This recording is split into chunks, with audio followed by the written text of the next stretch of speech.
안녕하십니까. 컨퍼런스에 참석해 주신 여러분 정말 감사합니다. 저는 현대차그룹 연구개발본부에서 전자개발실을 맡고 있는 안현기라고 합니다. 현재 자동차 업계에서 가장 화두가 되고 있는 용어는 바로 소프트웨어입니다. 지금까지 자동차 업체는 연비라든가 디자인이라든가 소위 말하는 하드웨어를 중심으로 가치 평가를 받아왔습니다.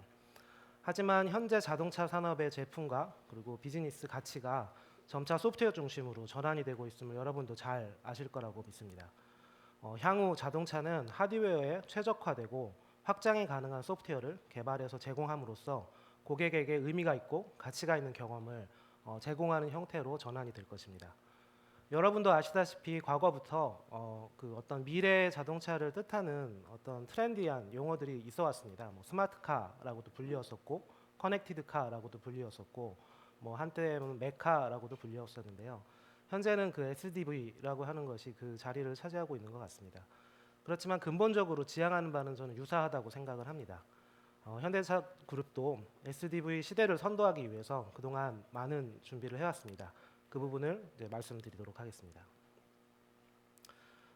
SDV (Software Defined Vehicle의 사전적인 의미는 자동차의 피처와 펑션이 하드웨어가 아니라 소프트웨어에 의해서 이네이블되는 차량을 뜻합니다. 단순히 이거는 이제 차량을 이제 변화시키는 그런 것뿐만 아니라 어떻게 보면은 그 비즈니스 자체를 이제 트랜스포메이션 시키는 그런 역할을 한다고 저는 믿는데요. 현대자동차 그룹 또한 데이터와 소프트웨어 기반으로 제품과 비즈니스를 전환하기 위한 그런 SDV 시대를 선도하기 위해서 수많은 노력과 역량을 집중시키고 있습니다. 저는 여러분께 현대차 그룹에서 어떻게 SDV를 위한 전기전자 아키텍처, 다시 말하면 E&E 아키텍처를 수립해서 개발을 하고 있는지에 대해서 간략히 말씀드리고자 합니다. 현대자동차 그룹은 아시다시피 굉장히 많은 차량 라인업들을 가지고 있습니다. 뭐 내연기관차뿐만 아니라 뭐 전기차, 하이브리드 EV, 뭐 그다음에 수소전기차까지도요. 그리고 판매 국가를 따져봐도 아까 이제 장홍준 전무께서도 말씀하셨지만은 굉장히 많은 국가 지역 커버리지를 갖고 있는 그런 상황이고요. 게다가 최근에 자동차 업계는 굉장히 기술적으로나 아니면은 그 사업 모델 측면에서 급변하고 있습니다. 따라서 이런 거에 맞춰서 고객의 니즈도 계속 변화하고 있고 이런 부분들을 유연하고 빠르게 대응하기 위해서 효과적인 아키텍처 개발 전략이 무엇인지에 대해서 많은 고민을 하였습니다. 이러한 전략은 소위 말하는 E&E 아키텍처를 기반으로 이제 보통 수립을 하게 되는데요. E&E 아키텍처라고 하는 것은 전자장치 또는 뭐 제어기 시스템에 관련되는 어떤 부품들이 제 기능을 할 수 있도록 서로 유기적으로 이어진 하나의 구조도라고 볼 수 있습니다. 부품이 대폭적으로 증가를 하고 그 다음에 구조가 복잡해지고 있는 지금 자동차를 보다 체계적이고 효율적으로 개발하기 위해서 현대차 그룹은 기능 집중형 아키텍처 방식을 전략적 방향성으로 선택하여서 개발을 진행하고 있습니다. 기능 집중형 아키텍처는 차량의 모든 기능을 크게 컴포트, 드라이빙, 에이다스, 인포테인먼트 4개 도메인으로 나누어서 각자의 제어 기능을 최상위의 통합 제어기로 집중하여서 개발하는 방식입니다. 이렇게 함으로써 차량에 새로운 기능을 추가하거나 성능을 개선을 해야 할 때 그 도메인별로 유연하게 개발할 수 있는 한편 또 이 도메인들을 잘 적절히 조합을 하면은 앞서서 말씀드린 고객이나 지역에 대한 다양한 니즈를 만족시킬 수 있는 그런 차종을 개발할 수 있는 방식이라고 할 수 있습니다. 앞서 말씀드린 4개의 도메인들 중에서 인포테인먼트 에이다스는 통합 제어기를 저희가 이미 양산을 해서 차량 출시를 하였고요. 현재는 지금 지속적으로 고도화를 하고 있는 단계입니다. 또한 컴포트와 드라이빙 같은 경우도 단계적으로 통합 개발을 계속 진행하면서 고도화를 하고 있고요. 이 부분을 25년까지 완성할 계획을 가지고 있습니다. E&E 아키텍처와 함께 소프트웨어 중심의 개발 체계로 전환을 가속하기 위해서는 독자적이고 차별적인 소프트웨어 플랫폼 개발이 필요합니다. 따라서 현대차 그룹은 자체 소프트웨어 플랫폼인 CCOS (Connected Car Operating System을 내재화 개발해서 양산을 하고 있으며 도메인에 따라서 CCOS.E, CCOS.A, 그다음에 CCOS.I로 나누어서 양산 개발에 실제로 적용을 하고 있습니다. 이렇게 개발한 소프트웨어 플랫폼을 통해서 하드웨어와 소프트웨어를 분리시켜서 제어기관 어플리케이션의 호환성과 이식성을 확보를 하고 좀 더 쉽게 통합을 하고 재사용할 수 있는 한편은 유연하게 확장 가능한 구조로 개발할 수 있게 되었습니다. 지금까지 현대차그룹의 SDV 개발 전략에 대해서는 간략히 말씀드렸습니다. 그 통합한 제어기들은 사실 만드는 것으로 끝나는 게 아니라 출시 이후에도 끊임없이 업그레이드, 업데이트를 해주는 것이 또 SDV의 핵심 밸류이기도 합니다. 제가 서두에 말씀드린 소프트웨어 중심의 자동차를 구현하기 위한 또 핵심 기술이 바로 무선 소프트웨어 업데이트입니다.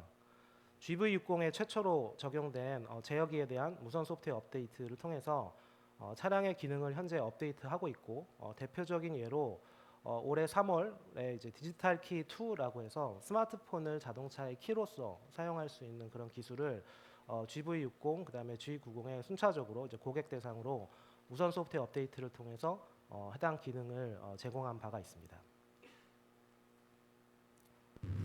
그 내용을 좀 잠시 영상으로 보여드리겠습니다.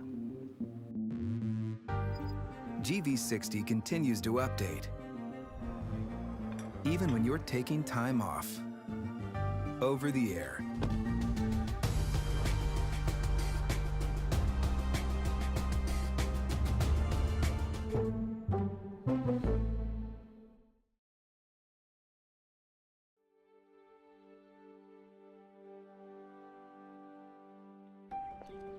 Unlock even without taking out your smartphone. Digital key.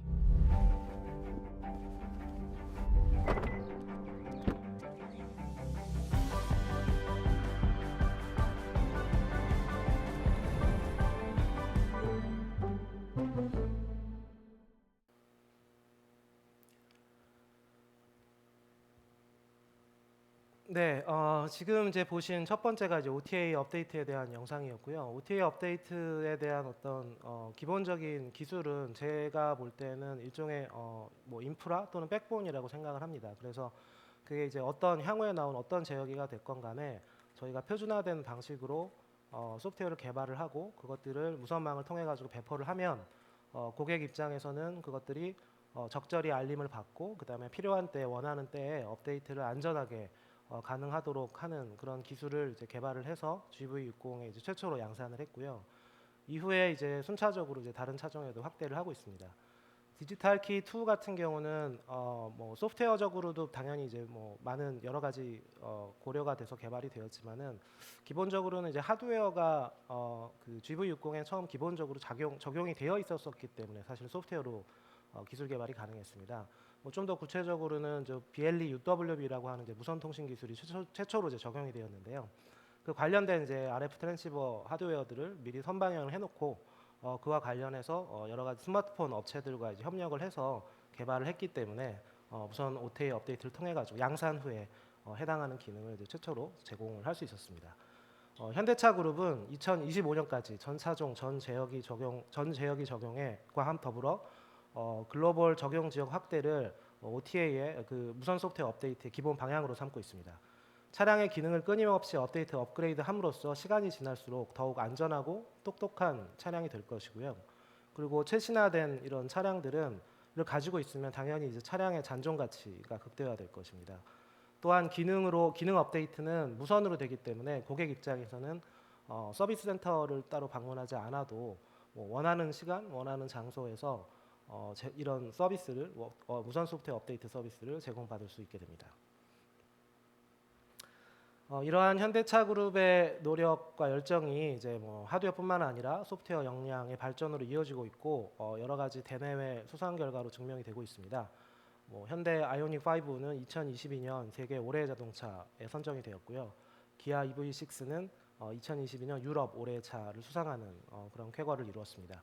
뿐만 아니라 올 9월에 미국의 가장 유력한 자동차 전문 미디어인 오토모티브 뉴스사에서 주관하는 페이스 이노베이션 어워드에서 현대차 그룹이 GV60 그다음에 G90에 최초로 적용한 CCU 다시 말하면 센트럴 커뮤니케이션 유닛이라고 하는 저희 제어기의 소프트웨어 기술의 우수성을 인정받아서 그 부분을 수상을 한 바 있습니다. 현대차 그룹은 글로벌 차량 소프트웨어의 선도 업체가 되기 위해서 소프트웨어 개발에 많은 투자를 집중시키고 있습니다. 오늘 제가 말씀드린 내용은 이제 여기까지고요. 오늘 이렇게 자리해 주신 여러분들께 현대차 그룹의 SDV를 위한 EME 아키텍처를 소개해 드릴 수 있어서 정말 기쁘게 생각을 하고 있습니다. 앞서서도 이제 많은 이제 개발자분들이 말씀을 해주셨고 이제 뒤로도 아직 세션이 좀 남아 있는데 현대차 그룹의 이제 개발자들이 어떤 문제를 풀기 위해 어떤 고민을 하고 있고 그리고 어떻게 세상을 바꾸고자 하는지에 대한 이야기들을 이번 개발자 컨퍼런스를 통해서 들어보실 수 있을 것입니다. 그래서 만약 기회가 된다면 여러분들도 같이 이러한 저희의 여정에 동참해서 저희와 함께 좀 세상을 바꿔보셨으면 좋겠습니다. 남은 시간도 유익한 시간 되시기를 바랍니다. 감사합니다.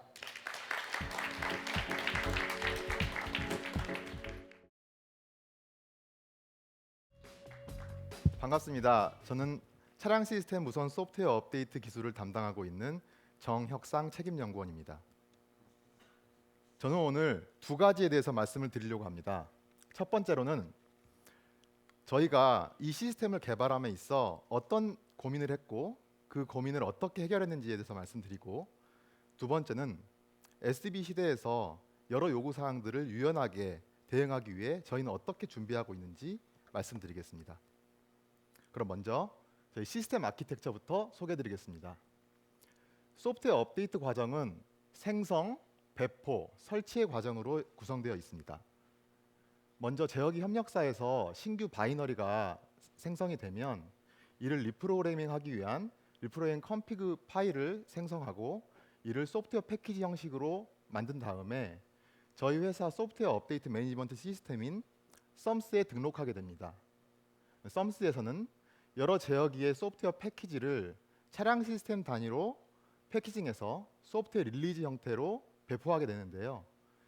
DM 서버, CDN까지 소프트웨어 릴리즈가 전달되어 저장되게 됩니다. 차량에서는 매 주행 사이클마다 DM 클라이언트라는 모듈이 DM 서버와 싱크하는 과정을 거치고 업데이트가 필요하다고 판단될 때에는 CDN을 통해 소프트웨어 릴리즈를 다운로드 받습니다. 다운로드 받은 소프트웨어 릴리즈는 OTA 마스터를 통해서 처리되는데요. OTA 마스터는 차량 시스템 단위의 업데이트 절차를 조정하고 업데이트 진입 조건 등을 판단하도록 되어 있습니다. 소프트웨어 릴리즈 안에 포함되어 있는 여러 소프트웨어 패키지들은 업데이트 매니저에 전달돼서 제어기별 리프로그래밍을 수행하게 됩니다.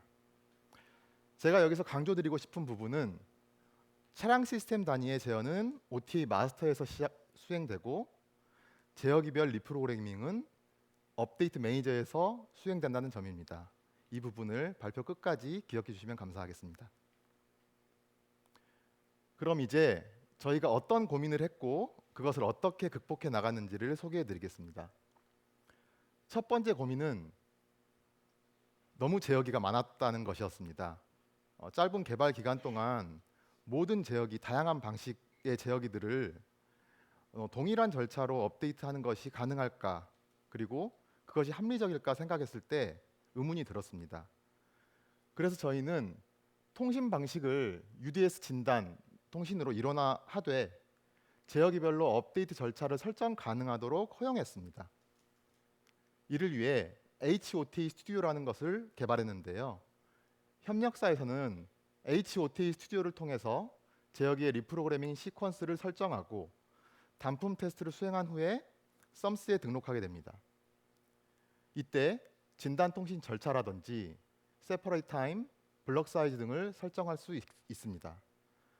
이 소프트웨어 패키지는 차량 내 업데이트 매니저로 전달돼서 동일한 형식의 리프로그래밍 컨피그를 참조해서 동작하도록 되어 있습니다. 이렇게 하면 여러 다양한 제어기에 다양한 업데이트 방식을 일관된 방식으로 수행할 수 있게 되었습니다. 저희가 업데이트 절차에 대해서는 제어기에 자유도를 줬지만 필수적으로 요구하는 사항은 또 있었습니다. 그것이 네트워크 매니지먼트 기능인데요. 저희는 업데이트를 IG 오프 상태에서 고객에게 승인받고 약 3분 이후에 시작하도록 되어 있습니다. 그러면 제어기가 그 시작하는 시점까지 얼라이브 상태를 유지해야 되는데 그 방법을 NMS를 통해서 하고 있습니다.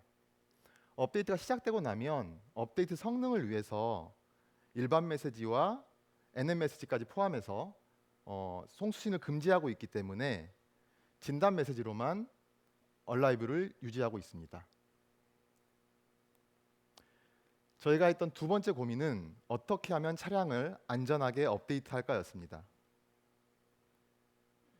또한 사용자에게도 합리적인 UI를 제공해야 된다는 게 저희의 목표 중에 하나였죠. 그래서 주행 중에 업데이트 조건을 미리 확인해서 승인창을 표시하고 업데이트 대기 상태에서 최종 판단하는 로직을 적용했습니다. IG 오프 상태에서 사용자가 승인창을 떠서 사용자의 승인창을 띄워서 승인을 받은 이후에 대기 중인 상태에서 고객이 업데이트 조건을 만족시킬 수 있도록 조작을 유도했습니다. 업데이트 대기 최대 시간이 경과한 시점에서도 업데이트 조건이 불만족 시에는 취소 처리가 되고 다음 주행 사이클을 기다립니다. 여기까지가 업데이트를 시작하기 전까지 안전 상태를 판단하는 부분이고요. 업데이트를 시작하고 나면 아이존 및 시동을 금지해서 불필요한 제어기의 얼라이브를 막고 안전 상태를 유지합니다. 혹시라도 업데이트가 실패했을 경우에는 해당 제어기의 안전 유관, 무관 여부에 따라서 안전 유관 제어기 실패했을 때는 긴급 출동 및 유선 업데이트 조치할 수 있도록 시동을 금지하고요. 무관 제어기 업데이트 실패 시에는 고객의 편의를 최대한 보장하기 위해서 시동은 허용하고 있습니다. 그럼 여기서 시동 금지 기능 제어기를 업데이트할 때는 어떻게 해야 될지 궁금한 부분이 있을 것입니다. 시동 금지 기능 제어기에는 메모리 이중화 및 백그라운드 전송 기능을 사용해서 그 데드 타임을 최소화했습니다. 주행 중에 비활성화된 버퍼 영역에 라이트하는 동작은 미리 수행하고 사용자 승인을 받은 후에 실제 업데이트하는 과정에서는 스왑하고 리부트하는 과정만 수행함으로써 데드 타임을 최소화했습니다. 만약 업데이트 실패가 발생하더라도 별도의 복구 절차 없이 기능 동작이 가능하므로 저희가 의도했던 그 기능은 계속 동작이 되고 있습니다. 백그라운드 전송 기능은 사용자 승인 전에 주행 중에 동작함으로써 고객이 체감하는 업데이트 시간을 줄여줄 수 있었고 12V 배터리 사용량 절감에도 효과가 있었습니다. 세 번째로 저희가 했던 고민은 차량의 전기 에너지를 어떻게 효율적으로 사용할지였습니다. 전통적인 OEM들은 내연기관 차량에서 저희와 비슷한 고민을 했을 겁니다. 만약 저희가 배터리 상태를 우선해서 로직을 구성했다면 업데이트 진입률이 떨어졌을 것이고 업데이트 진입률만 우선해서 로직을 구성했다면 배터리 상태를 확보할 수 없었을 것입니다. 저는 이 두 가지 목표를 동시에 이루기 위해 고민했습니다. 그래서 종료 예상 충전량을 기반으로 업데이트 실행을 판단하는 로직을 넣었는데요. 보시는 바와 같이 주황색으로 표시된 부분이 배터리 소모량이고 파란색으로 표시된 부분이 종료 예상 충전량입니다. 배터리가 만충전되어 있을 때는 배터리를 소모하더라도 종료 예상 충전량이 방전 하한치보다 높기 때문에 업데이트를 실행할 것이고요. 케이스 1과 같이 방전된 상태에서 업데이트를 실행하면 종료 예상 충전량이 방전 하한치보다 낮으므로 저희는 업데이트를 실행하지 않습니다. 하지만 차량 시스템 소프트웨어 릴리즈는 여러 제어기들의 조합이 존재할 수 있기 때문에 소프트웨어 릴리즈에 따라 수행 시간이 다 제각각입니다. 그래서 소프트웨어 릴리즈에 따라 배터리 소모량이 작은 경우에는 종료 예상 충전량이 방전 하한치보다 높을 것으로 예상되기 때문에 그때는 업데이트를 실행하도록 되어 있습니다. 업데이트 실행 전 미리 충전하는 로직을 적용해서 최대한 업데이트 실행 가능한 상태를 유지하도록 제어를 했고요. 이를 통해 배터리 상태와 업데이트 진입률을 동시에 확보할 수 있었습니다. 전기차는 조금 더 여유롭습니다. 고전압 배터리를 사용할 수 있기 때문에 업데이트할 때 고전압 배터리를 사용해서 업데이트하고요. 다만 고전압 배터리 관련된 제어기를 업데이트할 때만 12V 배터리를 사용해서 업데이트하고 있습니다. 그 외에도 내연기관 전기차 공통으로 배터리 온도 조건에 따른 실행 판단 기능이라든지 메모리 이중화 그리고 메모리 업데이트 중에 ACC 온을 자동으로 오프한다든지 병렬 처리 기능 등을 적용해서 배터리를 효율적으로 소모하고 있습니다. 자, 그러면 제가 말씀드릴 두 번째 주제에 대해서 말씀드리겠습니다. 앞서 설명드렸던 여러 기능들은 고객이 체감할 수 있는 익스터널 퀄리티라고 생각합니다. 하지만 SDB 시대에서 고객의 니즈에 유연하고 빠르게 대응하기 위해서는 좋은 아키텍처가 수반되어야 된다고 생각합니다.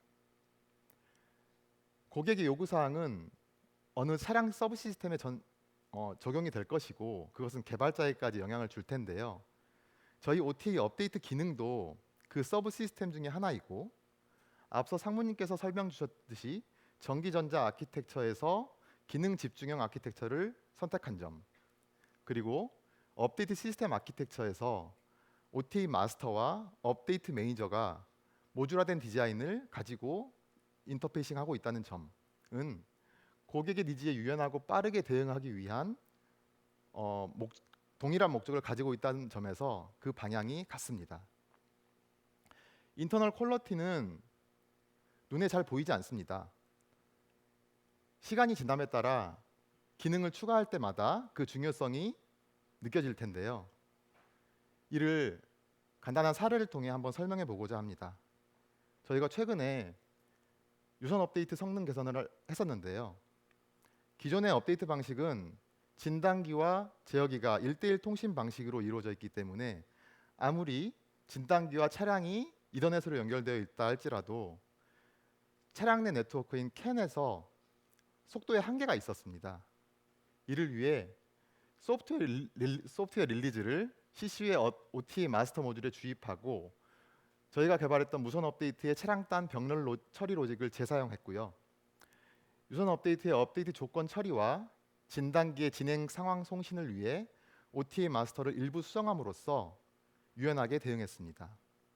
만약 저희의 구조가 좋지 않아서 유선 업데이트 성능 개선을 할 때 별도의 모듈 개발이 필요했다면 이걸 적시에 대응할 수 있었을까요? 그리고 저를 포함한 개발자가 무엇을 느꼈을까요? 저희는 앞으로도 유연한 요구사항 적용을 위해서 저희의 아키텍처를 지속적으로 발전시켜 나갈 것입니다. 이것이 SDB 시대를 대하는 저희의 자세입니다. 지금도 저희 회사에서는 저희 동료들이 자부심과 보람을 가지고 일을 하고 있습니다. 이 느낌을 여러분들과 공유하고 일할 날을 기다리며 발표 마치겠습니다. 감사합니다.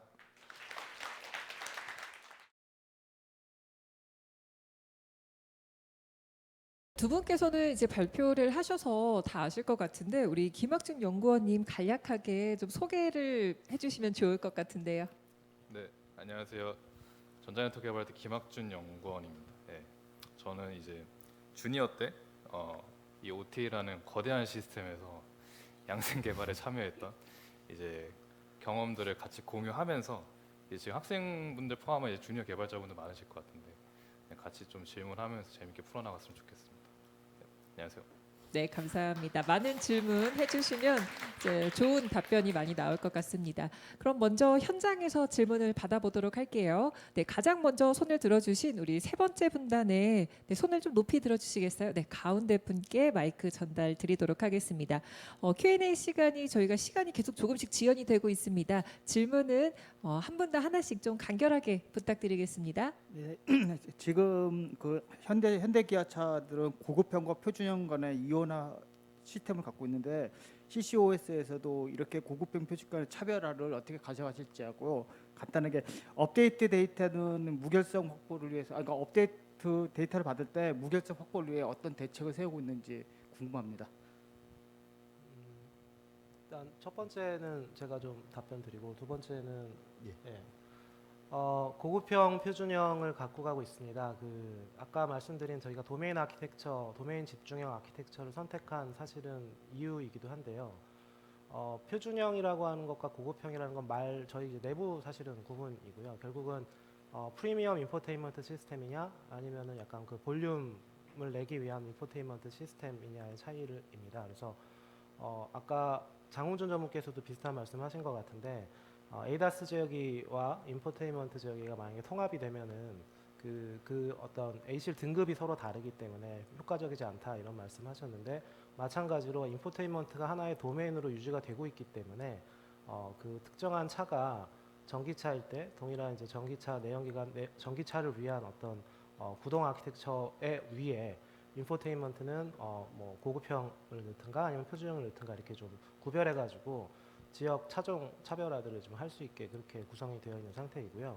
CCOS는 첫 적용된 것은 고급형에 적용을 처음 시켰고요. 그 다음에 그 동일한 아키텍처, 동일한 구조로 그거를 캐리오버를 시켜서 표준형으로 내리는 것이 지금 올해 연말에 출시가 될 예정입니다. 그렇게 되면은 저희가 이제 계속 꿈꿔왔던 그러니까 고급형, 표준형 간의 어떤 하드웨어 또는 소프트웨어에 대한 어떤 파편화가 아니라 하나의 플랫폼 위에 올라가는 동일한 어플리케이션 형태가 될 거고요.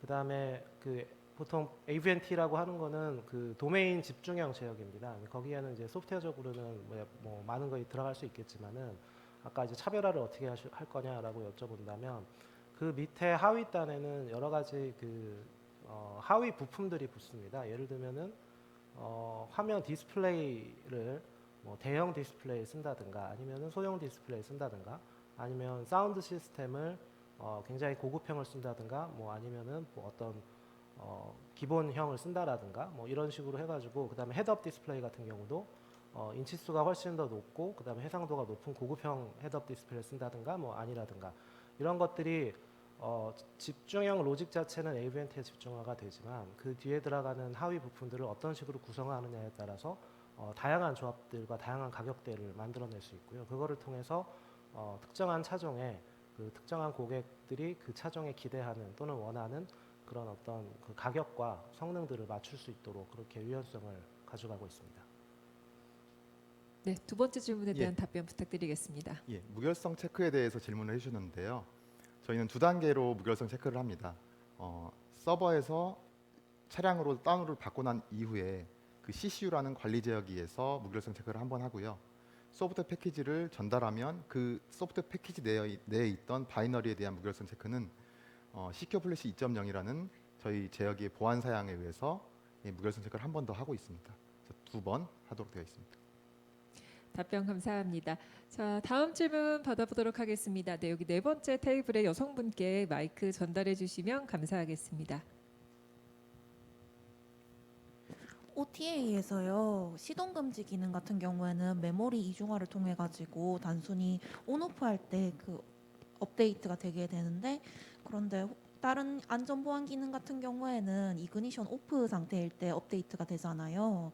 그렇게 차이점을 두신 이유가 무엇인지 그 이유 그리고 그 외에 다른 것도 이중화를 이렇게 시킬 수는 없었는지가 궁금합니다.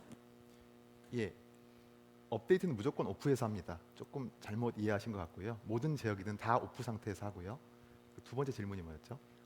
그러니까 그 다른 것도 안전 보안 기능 같은 경우에는 메모리 예. 이중화를 사용할 수 있었을 것 같은데 예. 어째서 메모리 이중화를 사용하지 않았는지가 궁금합니다. 예, 저희가 오프 상태에서 A실 등급이 있거나 필수 기능이 존재하는 제어기들은 메모리 이중화를 강제적으로 요구하고 있고요. 여러 다른 점차적으로 메모리 이중화 제어기들이 늘어나는 추세에 있습니다. 답변 되셨을까요? 감사합니다. 이쯤에서 온라인 질문 하나 더 받고 현장 질문 받도록 하겠습니다. 온라인 질문이 많이 올라와서 제가 한 질문을 뽑아봤는데요. 업데이트 시에 속도 향상을 위해 차량 인베디드 시스템 수준에서의 통신 로직은 구체적으로 어떤 식으로 구현하였는지 궁금하다고 말씀을 해주셨고요. 그리고 또 다른 질문은 이 차량 시스템 무선 소프트웨어 업데이트 기술에 있어서 가장 고민스러웠던 점과 이를 어떻게 해결해 나갔는지 궁금하다. 향후 기술의 전망을 좀 말씀해 주셨으면 좋겠다라는 질문을 해주셨어요. 이 질문과 관련해서는 어느 분께서 답변을 해주실까요? 예. 네. 김학준 연구원께서. 그러니까 이제 빨리 네트워킹을 효율적으로 하는 방안에 대해서는 저희는 이제 많이 빨리 보내야겠다. 저희는 AP 리눅스에 있는 이제 어플리케이션이다 보니까 많이 빨리 보내자라고 생각을 해서 많이 빨리 보냈지만 이제 그 앞선 시간에서도 아직 제어기가 이제 VPC 이런 제어기들 이제 리눅스 위에서 운영체제 올라가는 제어기들 그런 고도화된 이제 상위단 제어기들이 아닌 아직 MCU단에 대한 제어기들이 아직 많았기 때문에 저희가 이기적으로 많이 빨리 보내도 그 제어기들이 이제 잘 받지 못하는 경우가 많았어요. 그래서 이걸 어떻게 이제 RTOS랑 리눅스 영역에서 이거를 잘 경계를 가져가면서 데이터를 효율적으로 많이 보낼 수 있을까? 이거를 좀 고민을 많이 했고 이제 이거에 대한 근본적 이유는 이제 저희가 아이즈 오프에 이제 리프롬이 되다 보니까 이제 배터리에 대한 부분을 이제 확보를 이제 무조건 해야 되는 부분이어서 최대한 이제 많이 빨리 하지만 잘 받을 수 있게 그런 부분들을 위해서 이제 현대차 소프트 플랫폼이 적용된 MCU의 단에서는 이제 기존의 이제 버퍼 영역을 좀 잡아서 이제 램 버퍼에서 저희가 이제 실제 데이터를 보냈을 때 어디까지 우리가 보내고 그거를 그쪽에 쌓아놔서 어디까지 이제 이거를 처리할 수 있는지 그 부분을 좀 튜닝 포인트로 많이 잡아서 테스팅을 많이 했고 그다음에 이더넷 같은 경우는 되게 편했어요. 이건 스트리밍 데이터 영역이니까 이제 쭉 저희가 보내서 이더넷 제어기도 받을 수 있지만 실제 겉단에서도 MCU에서 이더넷 제어기도 MCU가 있기 때문에 MCU 처리하는 부분도 있었기 때문에 어디까지 우리가 보낼 수 있는지도 필요했었고 하여튼 그런 식으로 좀 제어기들이 많다 보니까 그런 부분에서 좀 효율적으로 가져갈 수 있는 부분을 찾는 부분이 좀 어려웠는데 그 부분에서 좀 제가 거대한 시스템 말씀드렸던 이유가 그 관점에서 좀 거대했지만 그래도 잘 지금 양산해낸 것 같고 이제 두 번째에 대한 질문 예, 이제 무선 소프트웨어 업데이트 기술에 있어서 가장 고민스러우셨던 부분 어떻게 해결을 해 나갔는지 그리고 향후에 이 기술이 어떻게 전망하는지에 대한 궁금증을 좀 여쭤주셨어요. 제가 고민했던 부분은 아까 발표에 설명했던 것 같고요. 김학준 연구원이 가장 고민스러웠던 부분 한 가지 말씀해 주시면 좋을 것 같습니다. 뭘까요? 가장 고민스러웠던 거는 잘 보내야 된다였어요. 그러니까 무선은 이제 무선에서 롬 픽처 받는 부분은 이제 오마디엠 통해서 저희가 싱크엠을 통해서 받거든요. 이 부분은 이제 모바일 영역에서 지금 잘 이루어진 프로토콜이기 때문에 차량에서도 패키지를 잘 받아서 이제 받은 데이터를 이제 리눅스 영역에서 MCU에 대한 인베디드 영역까지 잘 데이터를 고속화시켜서 보낼 수 있는 부분은 어떻게 잘 보내야 될까? 이 부분을 저희가 좀 스프린트 형식으로 되게 많은 디버깅을 했고 그래서 이 부분에서 좀 많은 이제 디버깅 포인트가 있었어요. 그래서 실제는 이제 리눅스에서 라운드 로빈의 운영 체제 스케줄링을 뭐 이제 나이스 밸류 값 조정해서까지 이제 강제적으로 우리가 보낼 수 있는 모듈을 좀 우선을 높여면서까지 보냈고 근데 이제 실제 MCU 영역에서는 그거를 잘 받느냐에 대한 부분 그리고 잘 받은 거에 응답을 줬을 때 실제 우리가 그걸 또 잘 받을 수 있냐 왜냐하면 우리는 또 리눅스다 보니까 그런 부분에 대해서 좀 디버깅 포인트가 많았고 그런 고민이 저는 제일 많았던 것 같아요. 근데 그건 잘 풀어냈고 양산을 저희가 잘 해냈기 때문에 그래서 뭐 이 관점에서는 이제 향후에 이제 제어기들이 고도화가 된다면 이제 이런 부분들은 당연히 없어지겠죠. 왜냐하면 레거시들이 점점 사라지고 점점 더 좋아지는 방향이니까. 그래서 이 부분들은 저희가 더 많은 이제 상상의 나래를 펼쳐서 더 좋은 기술을 이제 펼쳐 나갈 수 있을 것 같고요. 그리고 이제 제가 제가 생각하는 이제 지금 저희 OTA 레벨은 그러니까 향후 OTA 레벨은 그러니까 좀 더 이제 다양한 저희 이제 안에 인터널한 어플리케이션보다는 외부에 이제 지금 여러분들 계시는 외부에 이제 어떤 어플리케이션 개발자들이 함께 참여해가지고 이제 차량 안에 있는 어떤 소프트웨어 어플리케이션을 같이 만들어갈 수 있는 그런 환경을 저희 CCU에서 어떻게 제공할 수 있을까? 그래서 실제는 뭐 외부에 오픈될수록 저희는 되게 아이솔레이션 강해져야겠죠. 그러한 이제 약간 컨테이너 박스 뭐 이런 형태에 대한 환경을 어떻게 구축해 나갈 수 있을까를 지금 좀 더 고민하는 것 같아요. 근데 그에 앞서서는 이제 형상체님도 같이 고민하시는 이제 좀 펌웨어단 업데이트였다면 이제 어플리케이션 업데이트를 어떻게 더 해나갈 수 있을까 이런 부분들을 지금 같이 고민하고 있고 이런 부분들은 질문 주시면 또 많이 말씀 주실 겁니다. 감사합니다. 아까 손 드셨던 우리 중간에 계셨던 질문자분께 마이크 전달해 주시면 감사하겠습니다. 손 한 번만 더 들어봐 주시겠어요? 네, 저희 마이크 전달해 드리도록 하겠습니다. 감사합니다. 네. 저는 그 OTA보다는 그 아키텍처 관련해서 질문이 있는데요. 이제 이런 DCU 레벨에서 이제 되게 하이 레벨의 아키텍처이잖아요. 이렇게 되면 결국 이제 현대자동차 이런 DCU나 CCOS도 오토사 기반이 됐을 것 같은데 오토사라고 하면 보통 이제 설계를 했을 때 ALXML 같은 파일이 나오지 않습니까? 이런 걸 설계하잖아요, 아키텍처 팀에서. 그런데 굉장히 이제 중앙 집중형에서 이제 디자인하다 보면 이 ALXML에다 굉장히 많은 설계 정보가 담길 테고 설계 정보가 담긴다 하면 이제 어플리케이션 소프트웨어를 설계할 수 있는 정보가 다 들어가잖아요. 근데 굉장히 많은 유관 부서가 있을 것 같은데 이런 인터페이스나 이런 설계 정보들을 어떻게 협업해서 통합해서 릴리즈할 수 있는지 좀 이런 게 궁금합니다. 네.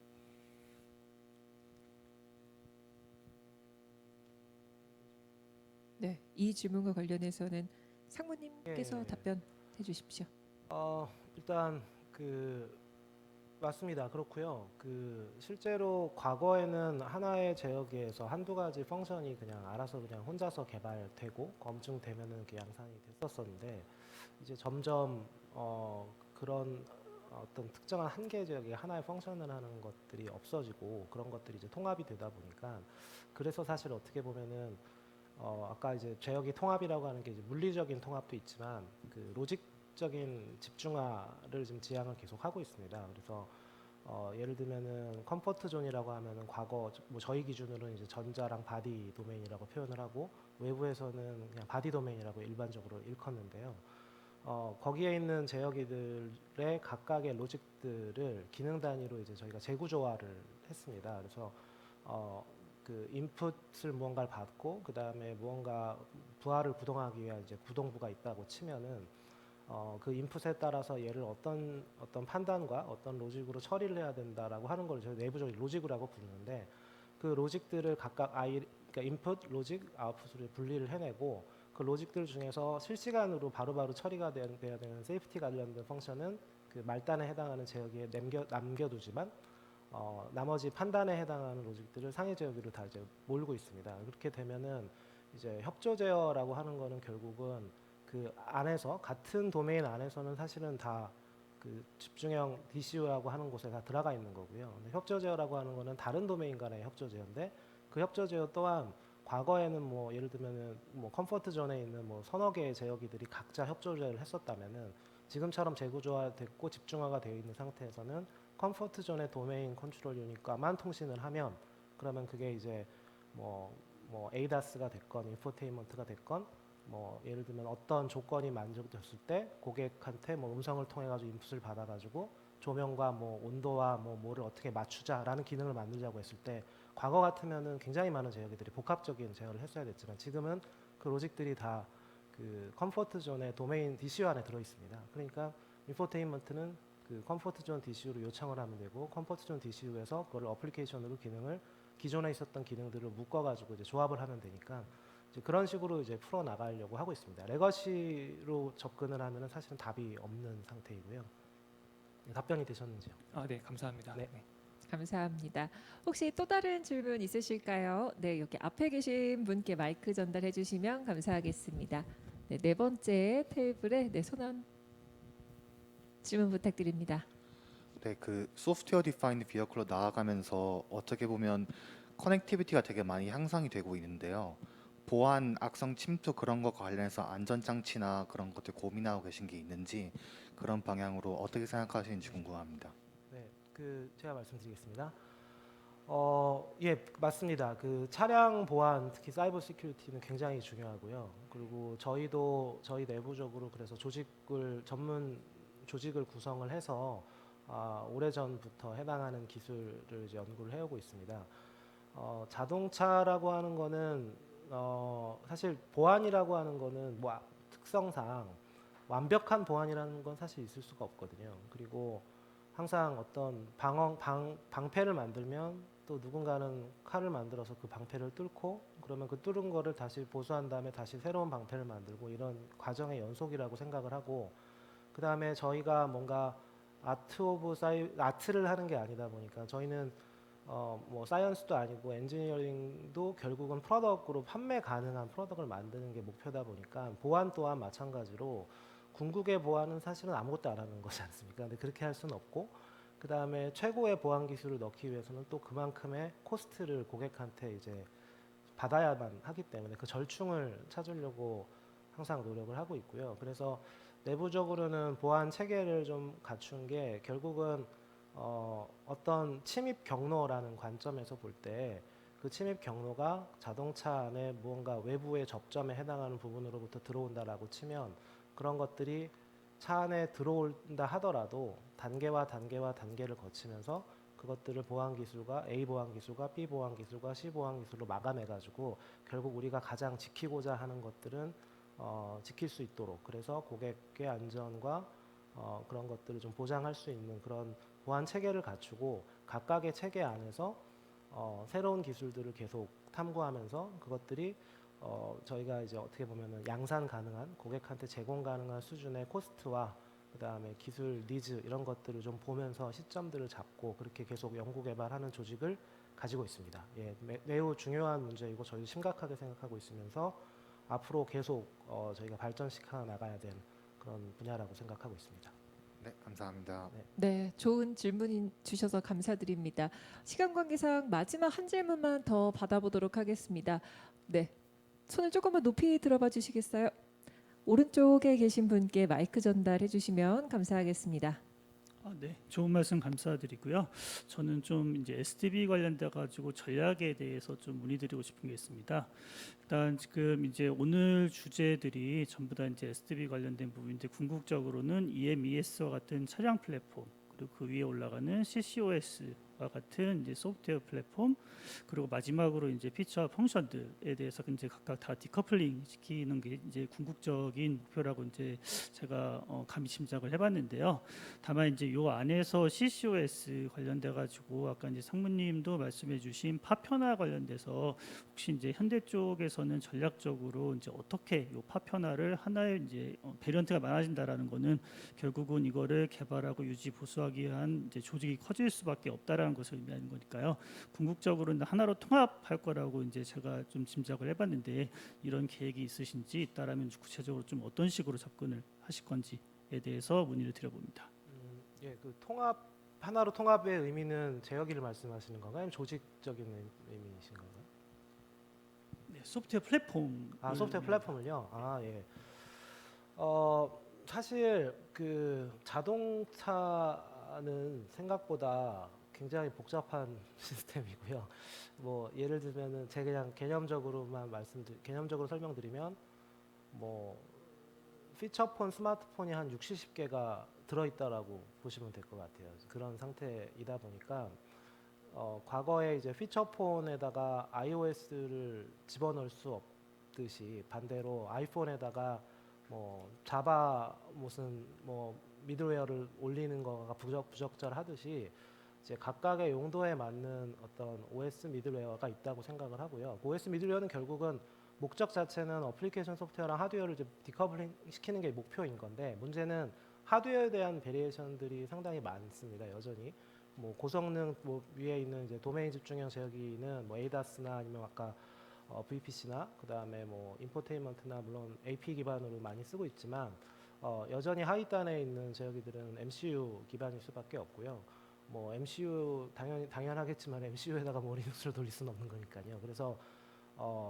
그렇지만 그래서 저희가 그런 것들을 영역으로 조금 나누고 그다음에 그 안에서 어플리케이션을 개발을 할 때 바라봐야 되는 어떤 레이어를 현대차 안에서는 최소한 공통으로 가져가서 향후에 어플리케이션의 변경이나 수정이 필요할 때 그게 신차뿐만 아니라 과거에 있었던 차들에도 최소한의 노력으로 그것들을 좀 전개할 수 있도록 그렇게 CCOS라는 걸 만들고 그거를 전차종으로 확대를 하려고 그렇게 노력을 하고 있습니다.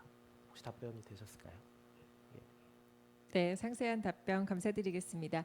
그럼 시간 관계상 Q&A 이것으로 마무리를 하도록 하겠습니다. 우리 성심성의껏 답변해 주신 세 분께 다시 한번 큰 박수 부탁드립니다.